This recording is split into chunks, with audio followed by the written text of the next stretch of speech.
உட்காந்துருக்க plus media மேடர்கள் legends, இந்த படத்தில் வந்து நிறைய சிறப்பான விஷயங்கள் இருக்குது. திடீர்னு என்னை கூப்பிட்டாங்க, ப்ரிப்பேர் ஆகல.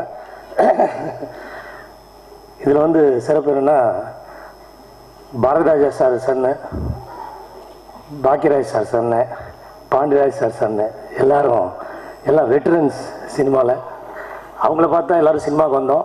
அவங்க பிள்ளைங்கள்லாம் இந்த படத்தில் ஒன்றா நடிச்சிருக்காங்க. பாக்கியராஜ் சாரை பார்த்து தான் நாங்கள்லாம் வந்து ஸ்கிரிப்டு, நான் ஒரு 60-70 படம் பண்ணியிருக்கேன். நிறையா ரைட்டர்ஸோடு ஒர்க் பண்ணியிருக்கேன். கதை அப்படின்னோடனே ரூம் போட்டு எல்லாம் பேசுவாங்க. பாம்புரோவில் பழக ஹோட்டலில் ஒன்று முந்தானே முடிச்ச போட்டுக்கோங்க, போட்டு ஃபஸ்ட்லேருந்து எப்படி கேரக்டர் இன்ட்ரடக்ஷன், எப்போ வரணும், எப்போ ட்விஸ்ட் வரணும் அப்படின்னு அது வந்து எங்களுக்கு ஒரு பைபிள் மாதிரி. அதை பார்த்து தான் வந்து இப்படி தான் படம் பண்ணோம் அப்படின்ட்டு. சார் இங்கே மட்டும் இல்லை, ஹிந்திலையும் போய் சாதித்தவர்.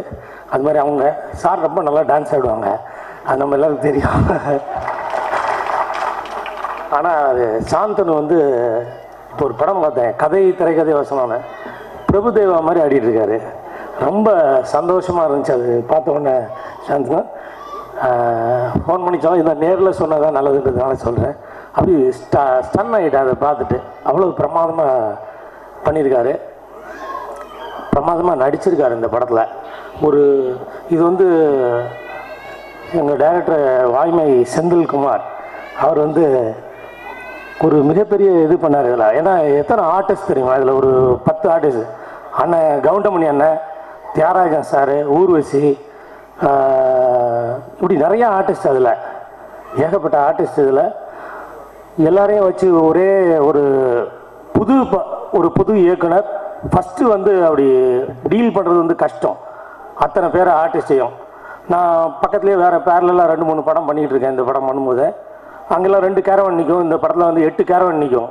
அவ்வளோ தூரம் இதாக பண்ணார். கிராண்டாக வந்து இன்னும் இவ்வளவு செலவு எப்படி என்ன கட்டுப்படி அப்படின்னு நான் கேட்பேன். இல்லை சார், படம் குவாலிட்டின்னு அது குவாலிட்டி ஓரியன்டாக பண்ணுறது வந்து எங்கள் டைரக்டரோட இது. அதே மாதிரி இத்தனை ஆர்டிஸ்ட்டையும் நாங்கள் எவ்வளோ டைரக்டர்கிட்ட ஒர்க் பண்ணிட்டு வந்தாலும் இவரோட ஹேண்ட்லிங் அந்த ஒரு ஆர்டிஸ்ட்டையும், ஏன்னா எல்லாருமே சீனியரு, இவர் வந்து ஃபஸ்ட்டு படம் பண்ணுறாரு, அவங்கள்ட்ட கேட்குற முறைகள் கேட்டு, ஆனால் அவர் ஒத்துக்கவே மாட்டார். ஒரு 11 டேக் ஆகும். அண்ணன் கவுண்டமணி அண்ணன் டென்ஷனாக எப்போ பாய் அவங்க வாக்கிய பாடலாம் போகிறேன் அப்படின்னு. அது மாதிரி ஒவ்வொருத்தரையும் அண்ணனே வந்து நான் அவரோட நிறைய படம் நினச்சிருக்கேன். இருந்தாலும் அவர்கிட்டயே வந்து வேலை வாங்குவார். அவர் ஏதோ நியூ ஃபேஸ் மாதிரி கவுண்டமணி அண்ணன், அவர்கிட்டயே வந்து வேலை வாங்குவார். அந்த மாதிரி பண்ணி அந்த செதுக்கி பண்ணியிருக்காரு இந்த படத்தை. சமுதாய நோக்கத்தோட நான் நினச்சேன் சாந்தன் நல்ல டான்ஸ் ஆடுறா, அவரை வந்து நல்ல ஒரு டான்ஸ் பண்ணி ஒரு குத்துப்பாட்டு போட்டால் ஒர்க் அவுட் ஆகுமே அப்படின்னு செந்தில்லன்னு. சார் இல்லை சார், அதெல்லாம் கதையை விட்டு மாறக்கூடாது சார் அப்படின்ட்டு ரொம்ப சின்சியராக அந்த எந்த கதையை எடுத்துக்கிட்டாரோ அதை வந்து ஸ்ட்ரெயிட்டாக அருமையாக பண்ணியிருக்காரு. It has come out very well. இதில் வந்து நிறையா விஷயங்கள் வந்து ரொம்ப டீசெண்டாகவும் ஒரு அழுத்தமாகவும் பண்ணியிருக்காரு. இது நீங்கள் வந்து தியேட்டரில் போய் பாருங்கள், ஆனால் கண்டிப்பாக டிவிடியில் மிஸ் பண்ணாதீங்க. ஏன்னா because it's very good film. தயவு செஞ்சு எல்லோரும் பாருங்கள். Thank you so much for the opportunity.